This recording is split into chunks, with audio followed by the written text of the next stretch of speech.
you think the pressure from like the, let's say, OTT providers like WhatsApp, Facebook, is that helping the adoption of RCS because it's pushing the carriers to kind of do something? Like what is the biggest, pressure for them to actually, because it takes a lot of money for them to deploy RCS and support it and roll it out.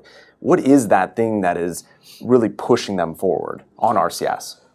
There is the threat from the OTT guys. Okay. So obviously not so much here in the US with something like WhatsApp, but around lots, the rest of the world where there's 1.5 billion users, that is seen as quite a threat. But the issue that you have there is that you've got to opt those users in. Yep. And so you've almost got to start again. So, you've got brands and companies say, there's 1.5 billion users, which is brilliant. That's fantastic. But what can you do with them? The answer is actually pretty much nothing. Yeah. Because again, a brand has to get their clear opt-in to communicate with them. That's why they're doing this kind of inbound model. Yeah. And they will then potentially kind of flip that to do outbound as well. But they can't do it without the opt-in.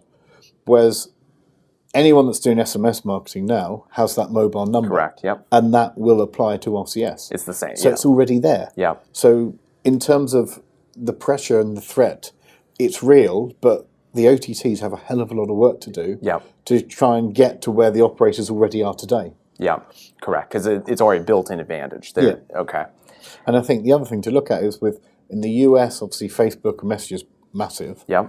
But our research shows from consumers they don't want to be contacted on Facebook and Messenger. Yeah. That is a private. Oh, so you mean from a business? From a business, yes, okay. Yeah, exactly. Obviously they do on a personal basis. Yeah. Okay. But from a business, they don't want that information.